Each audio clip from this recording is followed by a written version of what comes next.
नमस्कार दोस्तों, एक बार फिर स्वागत है आपका आपके अपने यूट्यूब चैनल पर। दोस्तों आज हम बात करने वाले हैं स्टेट 2020 के ऑनलाइन एग्जामिनेशन के लिए साइंस सेक्शन के फिजिक्स सब्जेक्ट के वीवीआई प्रश्नों के बारे में। और यह दोस्तों हम टॉपिक वाइज बात करेंगे, जिस टॉपिक से जितने भी महत्वपूर्ण प्रश्न है उसके बारे में एक एक करके बात करेंगे। तो आपको बता दें, आपको इसका पीडीएफ हमारे टेलीग्राम चैनल पर भी मिल जाएगा। आप सर्च कीजिएगा STET 2020 SST, और जो लोग इस चैनल में है वही लोग वहाँ भी है, वहाँ आप ज्वाइन करके इसका पीडीएफ डाउनलोड कर सकते हैं। साथ ही आपसे एक अनुरोध है कि अभी तक आपने चैनल को सब्सक्राइब नहीं किया है तो लाल बटन को दबाकर चैनल को सब्सक्राइब जरूर कर लें। साथ ही वीडियो को ज़्यादा से ज़्यादा शेयर एवं लाइक करें। तो आज का फर्स्ट टॉपिक है दोस्तों मानव नेत्र। जी हाँ दोस्तों, बहुत ही इंपॉर्टेंट टॉपिक है मानव नेत्र। इतिहास के सेक्शन में दोस्तों 9th-10th का जो सिलेबस है बहुत ही महत्वपूर्ण योगदान है इसका, और बहुत ही महत्व रखता है यह मानव नेत्र टॉपिक। और प्रीवियस ईयर में STET के एग्जाम में भी इससे बहुत प्रश्न पूछे गए थे, और इस साल जो और दोस्तों 28 जनवरी के भी एग्जाम हुए हैं तो उसमें मानव नेत्र से संबंधित कई सारे प्रश्न पूछे गए हैं। तो यह बहुत ही महत्व रखता है हमारे सिलेबस में, तो इसको देखेंगे, कवर करेंगे। जितने भी महत्वपूर्ण प्रश्न है उसको देखेंगे, आखिर कौन प्रश्न पूछे जाने की संभावना है और वह किस प्रकार काम करेगा दोस्तों। तो जैसा कि पहला प्रश्न आपके सामने है, आंख का रेटिना कैमरे के किस भाग की तरह काम करता है। दोस्तों आंख में जो रेटिना होता है वह किस भाग की तरह काम करता है जो कि कैमरा में होता है। शटर की तरह काम करता है, या फिर कैमरे की द्वारक की तरह काम करता है, या फिर कैमरे की लेंस की तरह काम करता है, या फिल्म की तरह। तो इसका सही आंसर हो जाएगा दोस्तों फिल्म की तरह काम करता है। आखिर क्यों आंख का रेटिना को कैमरा के फिल्म की तरह क्यों कहा गया है? क्योंकि आपको पता है कैमरे में कोई चीज़ को दोस्तों जब कैप्चर किया जाता है तो वो आगे एक प्रदर्शित होता है फिल्म पर, जहाँ पे हम लोग उसको पिक्चर देखते हैं, फिल्म चलता है।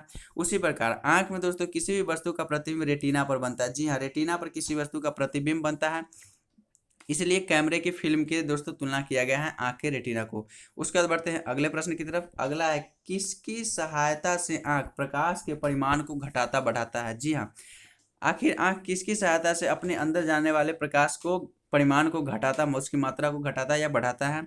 रेटिना, या लेंस, या सिलियरी पेशिया, या परितारिका। तो आपको बता दें दोस्तों परितारिका, इसको आइरिस भी बोला जाता है। जी हाँ दोस्तों, इसको आइरिस भी बोला जाता है।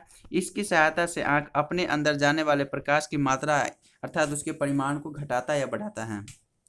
दोस्तों सभी प्रश्न बहुत ही इंपॉर्टेंट है, आप चैनल को जरूर सब्सक्राइब कीजिएगा और साथ ही बेल आइकन भी दबा लीजिएगा ताकि जो भी अपडेट है सबसे पहले आप तक पहुंचता रहे। साथ ही वीडियो को ज़्यादा से ज़्यादा शेयर एवं लाइक करें। तो अगला प्रश्न है, नेत्र में किसी वस्तु का प्रतिबिंब कैसा होता है। जी हाँ, मनुष्य के नेत्र में किसी वस्तु का जो प्रतिबिंब बनता है वह किस प्रकार होता है? काल्पनिक, सीधा तथा छोटा होता है, या फिर काल्पनिक उल्टा तथा बड़ा होता है, या वास्तविक उल्टा तथा छोटा होता है, या वास्तविक उल्टा तथा बड़ा होता है? दोस्तों आपको बता दें, किसी भी वस्तु का जब पर्दे पर प्राप्त किया जाता है अर्थात उसका फिल्म जो प्राप्त किया जाता है कैमरा में या कहीं भी कैप्चर करके, तो जो वास्तविक तथा उल्टा प्रतिबिंब होता है उसी को हम प्राप्त कर सकते हैं। तो आंख में भी दोस्तों किसी चीज़ का पिक्चर बनता है रेटिना पे, तो वह दोस्तों वास्तविक उल्टा होता है तथा वस्तु से छोटा प्रतिबिंब बनता है आंख के अंदर किसी भी वस्तु का दोस्तों मानव नेत्र में। तो यह बहुत ही इंपॉर्टेंट है, अक्सर एग्जाम में यह प्रश्न पूछा जाता है और पूछने की भी संभावना है। उसके बाद बढ़ते हैं अगले प्रश्न की तरफ। अगला है, स्पष्ट दृष्टि की न्यूनतम दूरी कितनी होती है। जी हाँ, एक स्वस्थ मनुष्य के आंख द्वारा स्पष्ट रूप से कितनी न्यूनतम दूरी तक देखी जा सकती है। जी हाँ, कितनी न्यूनतम दूरी तक स्पष्ट दिखाई देती है? 25 मीटर, 25 सेंटीमीटर, 10 किलोमीटर, या अनंत। यहाँ न्यूनतम की बात की गई है, कम से कम कहाँ तक स्पष्ट देख सकता है मानव नेत्र। तो आपको बता दें इसका सही आंसर हो जाएगा दोस्तों 25 सेंटीमीटर। जी हाँ, एक स्वस्थ मनुष्य का नेत्र दोस्तों 25 सेंटीमीटर तक स्पष्ट रूप से किसी चीज को देख सकता है, पढ़ सकता है। उसके बाद बात करते हैं अगले प्रश्न की। अगला है, नेत्र की समंजस क्षमता कम हो जाने से कौन सा दृष्टि दोष होता है। जी हाँ दोस्तों, नेत्र की जो समंजस क्षमता होती है उसकी तो फिर कौन सा दोष होता है? दूर दृष्टि दोष, या निकट दृष्टि दोष, या जरा दृष्टि दोष, या कोई नहीं। तो आपको बता दें, जब नेत्र की समंजस क्षमता कम हो जाती है तो इससे दोस्तों जरा दृष्टि दोष उत्पन्न होता है, क्योंकि मानव नेत्र किसी प्रकार को अपने सिलियरी पेशिया के द्वारा दोस्तों किसी चीज़ को देखने में असमर्थ हो जाता है, सही से उसको दोस्तों नहीं कर पाता है, आखिर वस्तु कहाँ पे उसका प्रतिबिंब नहीं बना पाता है, इसलिए दोस्तों जरा दृष्टि दोष उत्पन्न हो जाती है। और आपको बता दें आगे आगे जो सवाल है उसमें हम बताएंगे दूर दृष्टि दोष होता क्या है और निकट दृष्टि और जरा दृष्टि दोष क्या होता है। तो आप लोग वीडियो को ज़्यादा से ज़्यादा शेयर एवं लाइक कीजिए। उसके बाद बढ़ते हैं अगले प्रश्न की तरफ। अगला है, एक साधारण प्रिज्म कितने सतहों से घिरा हुआ होता है। प्रिज्म क्या होता है? प्रिज्म दोस्तों इस प्रकार आप लोग देखे होंगे, एक किरण जाता है यहाँ से फिर टकरा के और 7 प्रकार में वह विभक्त हो जाता है दोस्तों। तो 7 तरह से इसको दोस्तों प्रिज्म कहा जाता है। इसमें कितने सतह होता है सामान्य रूप से? 6 सतह या 5 या 4 या 3। तो इसका सही आंसर होगा 5। जी हाँ, सामान्यतः फ्रिज 5 सतहों से घिरा हुआ होता है। उसके बाद बढ़ते हैं अगले प्रश्न की तरफ। अगला है, किसी कोलाइडीय विलयन में प्रकाश के निलंबित कणों के प्रकाश के प्रकीर्णन को क्या कहा जाता है? किसी कोलाइडीय विलयन में जो प्रकाश का निलंबित कण होता है उसके प्रकीर्णन को क्या कहा जाता है दोस्तों? वायुमंडलीय प्रभाव या किंडल प्रभाव या टिंडल प्रभाव या कोई नहीं। तो इसका आंसर याद रखिएगा दोस्तों, टिंडल प्रभाव। यह प्रश्न बहुत ही इंपॉर्टेंट है, वीवीआई है, अक्सर एग्जाम में यह प्रश्न देखने को मिलता है। टिंडल प्रभाव किसे कहते हैं या किसी कोलाइडीय विलयन में प्रकाश के निलंबित कणों के प्रकीर्णन को क्या कहते हैं? तो इसका टिंडल प्रभाव हो जाएगा। उसके बाद एक बहुत ही इंपॉर्टेंट जो अक्सर फंसा देने वाला प्रश्न, जो कि बार बार कोई भी पूछ देता है और एग्जाम में तो यह पूछा ही जाता है कि तारा क्यों टिमटिमाता है हम लोग। दोस्तों यह प्रश्न बहुत ही इंपॉर्टेंट है और बहुत ही ईजी जवाब है इसका। आप लोग अगर अपवर्तन चैप्टर देखे होंगे तो उसमें दोस्तों प्रकाश के प्रकीर्णन के कारण वायुमंडलीय अपवर्तन, वायुमंडलीय वर्ण विक्षेपण कोई नहीं। दोस्तों यह अपवर्तन के कारण होता है। जी हाँ दोस्तों, अपवर्तन के कारण। आखिर अपवर्तन के कारण तारा क्यों टिमटिमाता है? चूंकि हमारे वायुमंडलीय में दोस्तों अनेक सारे कण विद्यमान होते हैं और जब प्रकाश की किरण ऊपर से आती है तो किसी बिंदु दोस्तों टकराते हुए अपवर्तन होते हुए आती है। तो एक बार आँख तक पहुंची, फिर दूसरा किधर से किरण टकराते हुए, फिर दूसरा किरण आँख तक पहुंची, फिर कोई किरण अन्य रूप से टकराते हुए दोस्तों आँख तक पहुंची। तो बार बार उसका अपवर्तन होते रहता है। किसी एक कण द्वारा अपवर्तन हुआ, फिर दूसरे कण द्वारा अपवर्तन हुआ, फिर तीसरे कण द्वारा अपवर्तन हुआ। इस पर अपवर्तन होते हुए वह आँख तक पहुंचती है, इसलिए वह कभी दिखाई देती है, फिर थोड़ा नहीं दिखाई देती है, फिर दिखाई देती है। इसलिए वायुमंडलीय अपवर्तन के कारण दोस्तों तारा टिमटिमाता हुआ नजर आता है। उसके बाद अगला प्रश्न, एक स्वस्थ नेत्र के लिए दूर बिंदु क्या होती है? अर्थात एक स्वस्थ मनुष्य का जो नेत्र है वो अधिकतम कितनी दूरी तक देख सकता है? हमने न्यूनतम की बात किया था, 25 सेंटीमीटर तक न्यूनतम दूरी स्पष्ट रूप से देख सकता है, पढ़ सकता है। और दूर बिंदु की बात करें जब हम, तो इसका सही आंसर हो जाएगा दोस्तों अनंत। जी हाँ, एक स्वस्थ मनुष्य का नेत्र अनंत तक दोस्तों स्पष्ट रूप से देख सकता है। उसके बाद बात करते हैं अगले प्रश्न की। अगला है, निकट दृष्टि दोष में दिखाई नहीं देती है? दूर की वस्तु या निकट की वस्तु या कोई नहीं। दोस्तों यहाँ पे 2 बार कोई नहीं लिखाया गया है, तो आपको बताना है दूर की वस्तु या निकट की वस्तु। निकट दृष्टि दोष में होता क्या है आखिर, सबसे पहले यह हम देखेंगे।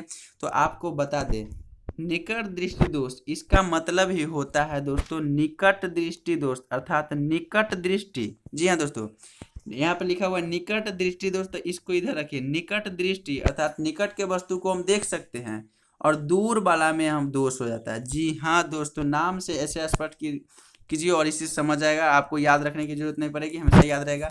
निकट दृष्टि दोष है, मतलब निकट दृष्टि है, निकट को हम देख सकते हैं, दूर वाले में दोष है। अर्थात जो दृष्टि दोष वो वस्तु दिखाई देगा, निकट दृष्टि दोष निकट की वस्तु दिखाई देगा, दूर दृष्टि दोष दूर की वस्तु दिखाई देगा। अर्थात जो दृष्टि दोष रहेगा वहां की वस्तु दिखाई देगा और दूर वाली नहीं। निकट में दूर, निकट दृष्टि दोष में दूर की वस्तु दिखाई नहीं देगा, दूर दृष्टि दोष में निकट की वस्तु दिखाई नहीं देगा। तो यहाँ पे प्रश्न पूछ रहा है निकट दृष्टि दोष में दिखाई नहीं देता है, अर्थात इसमें निकट की दिखाई देगी, दूर की नहीं दिखाई देगी, तो ये होगा दूर की वस्तु। तो आपको याद हो गया होगा, जो दृष्टि दोष वो दिखाई देगी वस्तु, निकट है तो निकट की देखेंगे, दूर है तो दूर की देखेंगे। उसके बाद बात करते हैं अगले प्रश्न की। अगला है, चंद्रमा पर से किसी अंतरिक्ष यात्री को आकाश कैसा दिखाई देता है? यह प्रश्न बार बार कंपटीशन में, हर एक कंपटीशन में पूछा जाता है और स्टेट लेवल के लिए बहुत ही इंपॉर्टेंट प्रश्न है दोस्तों, कि चंद्रमा पर से किसी अंतरिक्ष यात्री को आकाश आखिर दिखाई कैसा देता है? नीला दिखाई देता है या सफेद दिखाई देता है या काला दिखाई देता है या लाल दिखाई देता है? तो इसका सही आंसर हो जाएगा दोस्तों काला दिखाई देता है। आखिर काला दिखाई क्यों देता है? क्योंकि हमसे ऊपर तो और दोस्तों चांद है और प्रकाश वहां से आती है, तो सबसे पहले वहां तो और रोशनी रहेगी, तो वहां तो काला क्यों दिखाई देगा? तो सबसे बड़ी कारण है इसका दोस्तों वायुमंडल। जी हाँ, वहाँ वायुमंडल नहीं पाया जाता है, निर्वात है। चूंकि यहाँ वायुमंडल हमारे पृथ्वी पर पाया जाता है दोस्तों, तो वह प्रकीर्णन के कारण और बर्तन कई प्रकार के कारण होती है दोस्तों वायुमंडलीय में, जिस कारण से आकाश का रंग हमें नीला दिखाई देता है, उसके बारे में भी आगे बात करेंगे अगले प्रश्न में। और परंतु वहाँ वायुमंडल दोस्तों नहीं होता है, इसलिए वहाँ प्रकाश का दोस्तों प्रकीर्णन नहीं हो पाता है, प्रकाश बट नहीं पाता है और सीधी रेखा में आती है और दोस्तों, और इसलिए वहाँ पर काला ही दिखाई देता है सब कुछ। उसके बाद बात करते हैं अगले प्रश्न की। अगला है, दूर दृष्टि दोष का उपचार किस लेंस द्वारा किया जाता है? आपसे रिक्वेस्ट है प्लीज चैनल को सब्सक्राइब जरूर करें, साथ ही वीडियो को ज़्यादा से ज़्यादा शेयर एवं लाइक करें और बने रहे हमारे साथ। पूरा कवर कराया जाएगा दोस्तों, पूरा 9th-10th का पूरा सिलेबस कवर कराया जाएगा और बहुत ही महत्वपूर्ण प्रश्नों के साथ और बढ़िया कॉन्सेप्ट के साथ। तो यह प्रश्न है, दूर दृष्टि दोष का उपचार किस लेंस द्वारा किया जाता है? उत्तल लेंस, अवतल लेंस, उत्तक दर्पण या बाइफोकल लेंस, यहाँ उत्तल दर्पण होगा। तो इसका सही आंसर क्या हो जाएगा दोस्तों, दूरदृष्टि दोष। सबसे बड़ी बात, दूरदृष्टि दोष में कहाँ की वस्तु हम देखेंगे, जो दृष्टि दोष है वो देख लेंगे, दूर दृष्टि दोष में हम दूर की वस्तु देख लेंगे, निकट की नहीं देखेंगे, जैसा कि मैंने बताया पीछे। तो यहाँ है कि इसके उपचार के लिए जब हो जाए तो इसके उपचार के लिए कौन सा चश्मा पहनेंगे, हमको डॉक्टर कौन सा चश्मा देगा। तो इसका सही आंसर हो जाएगा, आपको बता दें, उत्तल लेंस। दूर दृष्टि दोष के लिए दोस्तों आप लोग याद रखिएगा उत्तल लेंस, निकट दृष्टि दोष के लिए याद रखिएगा अवतल लेंस। तो यह बहुत ही इंपॉर्टेंट प्रश्न है और यह पूछा भी जाएगा और पूछने की संभावना है और पूछा भी जाता है। उसके बाद है निकट दृष्टि दोष के उपचार के लिए किस प्रकार का लेंस का उपयोग किया जाता है। हमने अभी देखा दूर दृष्टि दोष के लिए उत्तल लेंस, तो निकट के लिए अवतल, और इसलिए इसका सही आंसर हो जाएगा दोस्तों अवतल लेंस। और आपको बता दें अभिसारी लेंस दोस्तों उत्तल को ही कहा जाता है। जी हाँ, उत्तल लेंस को अभिसारी और अवतल को अपसारी कहा जाता है, यह भी याद रख लीजिएगा आप। उसका प्रिज्म से गुजरने पर किस रंग के प्रकाश का विचलन सबसे अधिक होता है, क्या लाल का या हरा का या बैगनी का या पीला का, किस रंग का विचलन सबसे अधिक होता है। तो इसको देखेंगे, आपको बता दें चूंकि प्रिज्म से गुजरने पर, प्रिज्म हमने बताया सबसे पहले बताया था कि इस प्रकार जाके 7 रंगों में विभक्त हो जाती है प्रकाश की किरणें, तो इस प्रकार वो प्रिज्म, इसको प्रिज्म बोलते हैं। तो इसे जब गुजरता है तो कौन सा प्रकाश का विचलन सबसे अधिक होता है, अर्थात यहाँ से जो प्रकाश जाएगी तो ये हल्का यहाँ पर निकलेगी, यहाँ पे मुड़ेगी, तो ये जो विचलन हुई सबसे बेसी टेढ़ा मुड़ने वाला ये किस प्रकार की किरण हो, कौन सा रंग का होगा। तो आपको बता दें इसका सही आंसर हो जाएगा बैगनी। जी हाँ दोस्तों, बैगनी क्यों, क्योंकि बैगनी का आपको बता दें तरंग दैर्ध्य सबसे कम होता है। जी हाँ, तरंग दैर्ध्य का कहने का मतलब आप ऐसे समझ सकते हैं उसका स्पीड कम होता है। जी हाँ, उसका स्पीड जब कम होता है अर्थात उसको मोड़ने की अगर हम कोशिश करेंगे, कोई धीरे धीरे रोड पर जा रहा है, आराम से टहलते हुए जा रहा है, उसको अगर हमको मोड़ने की कोशिश करेंगे, एक धक्का देंगे थोड़ा हिल जाएगा इधर उधर, और कोई स्पीड में खूब स्पीड में निकल जा रहा है और हम उसको मोड़ने की कोशिश करेंगे तो उतना जल्दी नहीं मोड़ पाएंगे, वो निकल जाएगा कोई। दोस्तों इसी प्रकार है, किसी ऐसे हवा का झोंका है तो कोई वस्तु जा रहा है दोस्तों, तो उस पर उतना प्रभाव नहीं दे पाएगा जितना कि वह धीरे धीरे जा रहा है, उस पर वो लंबे समय तक प्रभाव दे पाएगा। तो इसलिए लंबे समय तक प्रभाव देने के कारण वो ज़्यादा विचलित हो जाता है, क्योंकि कोई आराम से जाए, इस पर यहाँ से लेकर और यहाँ तक हम जितना समय वहाँ तक इसको धकेलेंगे, परंतु कोई स्पीड में निकल जा रहा है तो उसको बहुत ही कम टाइम में धकेलेंगे तो वह कम मुड़ेगा। इसलिए बैगनी का स्पीड कम अर्थात तरंग दैर्ध्य कम अर्थात वो मुड़ जाएगा जल्दी, विचलन अधिक। लाल का स्पीड सबसे अधिक मतलब कि तरंग दैर्ध्य सबसे अधिक, वह सबसे कम विचलित होगा। तो यही इसका कॉन्सेप्ट है, याद रख लीजिएगा आप लोग, बहुत ही इंपॉर्टेंट है यह भी। उसके बाद किस रंग का तरंग दैर्ध्य सबसे अधिक होता है, हमने अभी बताया लाल का तरंग दैर्ध्य सबसे अधिक होता है, इसका मतलब लाल विचलित कम होगा। बैगनी सबसे अधिक कम तरंग दैर्ध्य, इसका मतलब यह सबसे अधिक विचलित होगा। तो यही है दोस्तों। उसके बाद बात करते हैं अगले प्रश्न की। अगला है किसी वस्तु पर प्रतिबिंब आंख के किस भाग पर बनता है, क्या रेटिना पर या पुतली पर या कॉर्निया पर या इनमें से कोई नहीं, किस चीज पर दोस्तों आंख में वस्तु या प्रतिबिंब बनता है। सबसे पहले प्रश्न में हमने बात किया था फिल्म की तरह क्या काम करता है, रेटिना, उसी प्रकार दोस्तों प्रतिबिंब रेटिना पर बनता है। यह हो गया इसका सही आंसर। उसके बाद अगले प्रश्न की तरफ हम बढ़ते हैं। दोस्तों आपसे रिक्वेस्ट है प्लीज़ चैनल को सब्सक्राइब जरूर कीजिएगा, साथ ही वीडियो को ज़्यादा से ज़्यादा शेयर एवं लाइक कीजिए। आप लोगों के दोस्तों सहयोग से प्रेरणा मिलती है और दोस्तों वीडियो बनाया जाएगा और पूरा कवर कराया जाएगा आप लोगों का सिलेबस। उसके बाद किसी कण पर पड़कर प्रकाश के छितराने की प्रक्रिया को क्या कहते हैं। जी हाँ, किसी कण पर पड़कर छितराने की प्रक्रिया को आपको समझाते हैं। जैसा कि यहाँ पर वायुमंडल में एक कण है, सूर्य से कोई प्रकाश आए, इस पर पड़ गए, फिर कुछ इधर छितरा गए, फिर कुछ इधर निकल गए, कुछ इधर निकल गए, कुछ इधर निकल गए, कुछ इधर निकल गए, अर्थात किसी कण पर एक प्रकाश जो आए उसको पढ़कर अनेक दिशा में छितराने की प्रक्रिया को क्या कहते हैं। तो इसका सही आंसर हो जाएगा दोस्तों प्रकाश का परिकिरणन। जी हाँ, इसी प्रक्रिया को प्रकाश का परिकिरणन कहा जाता है। किसी कण पर प्रकाश की किरण को, जी हाँ दोस्तों, किसी कण पर प्रकाश की किरण को पढ़कर और छितराने की प्रक्रिया को दोस्तों प्रकाश का परिकिरणन कहा जाता है। आप लोग याद रखिएगा, बहुत ही इंपॉर्टेंट प्रश्न है और अक्सर एग्जाम में देखने को यह मिल जाता है। तो इसका सही आंसर हो जाएगा डी, प्रकाश का परिकिरणन। उसके बाद बढ़ते हैं अगले प्रश्न की तरफ। अगला है प्रिज्म से होकर प्रकाश के गुजरने पर विभिन्न रंगों में विघटित किस क्रिया के कारण होता है। वही बात दोस्तों, प्रिज्म से जो प्रकाश 7 रंगों में विघटित होती है, जैसा कि हमने बताया, यह कौन सा क्रिया कहलाता है, कौन सा कारण होता है। तो इसका मुख्य कारण होता है अपवर्तन। जी हाँ, प्रकाश के अपवर्तन के कारण प्रिज्म से दोस्तों प्रकाश 7 रंगों में विघटित हो जाती है। उसके बाद है प्रिज्म से होकर प्रकाश गुजरने पर कितने रंगों में विभक्त हो जाती है। सब हमने बताया दोस्तों 7 रंगों में विभक्त हो जाती है, जैसा कि आपने देखा। उसके बाद है आंख में प्रकाश को कौन नियंत्रित करता है। जी हाँ, आंख में जब प्रकाश जाती है तो उसको नियंत्रित कौन करता है, तो इसका सही आंसर हो जाएगा पुतली। आंख में जो पुतली होता है वह नियंत्रित करती है प्रकाश के।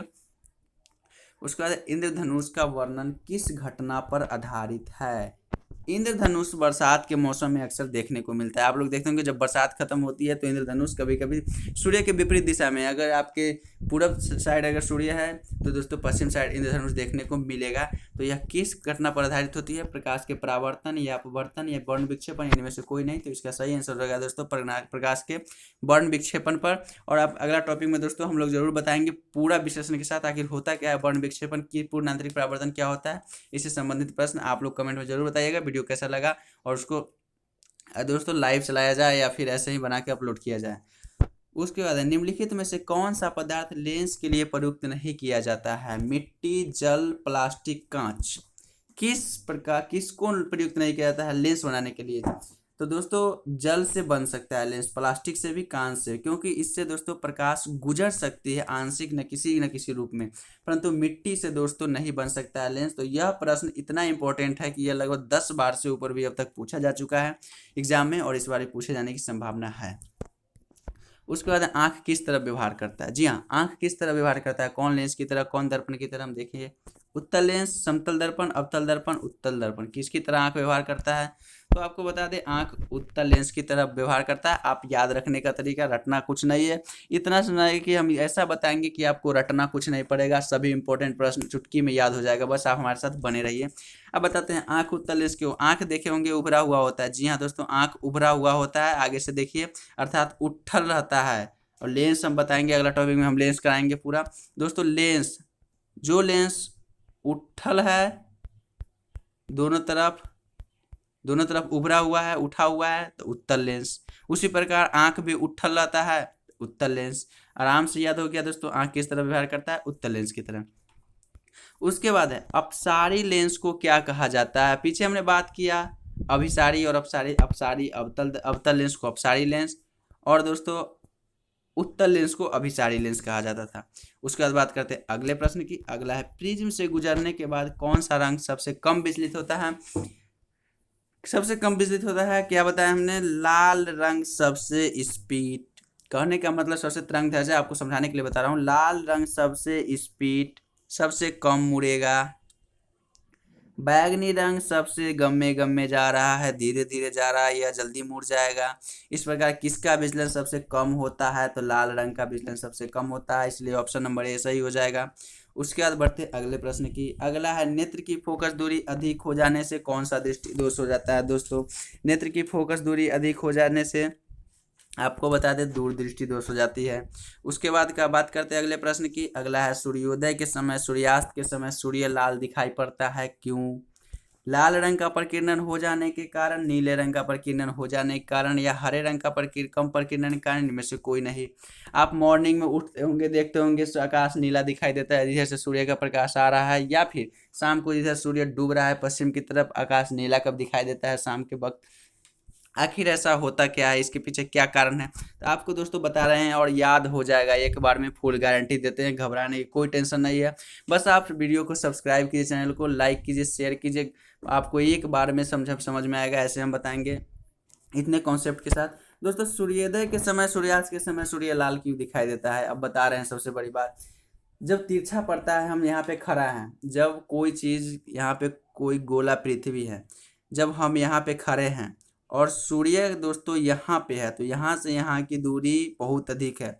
फिर धीरे धीरे यहाँ से सूर्य करके ऐसे जाता है, यहाँ पर कम 12 बजे कम आता है, फिर सांझ में दोस्तों अधिक दूरी आ जाता है सूर्य से और हमारे के बीच में। तो यही कारण होता है इसमें। और इसमें क्या कारण होता है इसके अलावा, चूंकि पृथ्वी पर यहाँ खड़े हैं, जब सूर्य दूर से आ रही है दोस्तों, प्रकाश किरण बहुत दूर से आ रही है, तो इससे पहले हम क्या बताया, लाल रंग का विचलन सबसे कम होता है। लाल रंग सबसे कम दोस्तों फैलता है, छितराता है, अर्थात वो जल्दी ही चलाता है स्पीड में, क्योंकि उसका तरंगदैर्घ्य स्पीड सबसे अधिक होता है। तो इतना दूर से जो प्रकाश चलेगी, बहुत रंग चलेगा, तो रास्ते में बहुत रंग जिसका रंग दैर्ध्य अर्थात स्पीड कम होता है वह दोस्तों मुड़ जाएगा, कुछ इधर चला जाएगा, कुछ उधर चला जाएगा, परंतु लाल रंग है वो स्पीड के कारण दोस्तों हमारे आंख तक पहुंचती है, जिस कारण से हमको सिर्फ लाल रंग ही दिखाई देता है अधिक मात्रा में, इसलिए हमको सूर्योदय के समय सूर्य लाल दिखाई देता है। सेम कारण दोस्तों सूर्यास्त के समय भी होता है, जब हम खड़े रहते हैं दूर से प्रकाश की किरण आने के कारण इसमें दोस्तों लाल रंग होते हैं, स्पीड तरंग दैर्ध्य अधिक है, उसका विचलन कम होता है, इसलिए वह हमारे आंख तक पहुंचती है, इसलिए हमको इस वक्त भी सूर्य लाल दिखाई देता है। और 12 बजे के करीब लाल क्यों नहीं दिखाई देता है, क्योंकि ऐसे करके जब सूर्य प्रकाश आती है तो लगभग नज़दीक होती है हमारे, और नज़दीक होने के कारण दोस्तों सूर्य की प्रकाश जल्दी ही पहुंच जाती है, इसलिए अन्य रंगों का विचलन कम हो पाता है। तो यही मुख्य कारण है कि इसका मुख्य सही आंसर क्या हो जाएगा, लाल रंग के प्रकीर्णन हो जाने के कारण, गलत नीले रंग के प्रकीर्णन हो जाने के कारण। जी हाँ दोस्तों, लाल रंग का प्रकीर्णन नहीं होता है और नीले रंग का उसमें प्रकीर्णन हो जाता है। उसके बाद बात करते हैं अगले प्रश्न की। अगला प्रश्न देखें, जैसे आकाश का रंग नीला क्यों दिखाई देता है, अभी हमने बताया क्योंकि दोस्तों लाल रंग का प्रकीर्णन कम होता है तो लाल पहुंच जाता है, और उसी प्रकार दोस्तों नीला रंग का प्रकीर्णन अधिक हो जाता है, वो अधिक दोस्तों फैल जाता है, इस कारण उसका दोस्तों आकाश का रंग नीला दिखाई देता है। उसके बाद एक और प्रश्न है, सर्वप्रथम किस वैज्ञानिक ने सूर्य के प्रकाश को स्पेक्ट्रम पर प्रकाश किया प्राप्त किया था, तो इसका आंसर हो जाएगा सर आइजक न्यूटन। जी हाँ दोस्तों, सर आइजक न्यूटन जो कि न्यूटन थे, उन्हीं के द्वारा सबसे पहले स्पेक्ट्रम पर प्राप्त किया गया था सूर्य का प्रकाश। तो दोस्तों जितने भी प्रश्नों के बारे में हमने बात किया बहुत ही इंपॉर्टेंट है और बहुत ही बढ़िया बेस से आपको पढ़ाया गया है, बताया गया है। प्लीज़ आप लोग चैनल को सब्सक्राइब कीजिए, साथ ही PDF इसका जरूर डाउनलोड कर लीजिए हमारे टेलीग्राम पर, जिसका वहाँ पर मौजूद है स्टेट 2020 SST। तो धन्यवाद।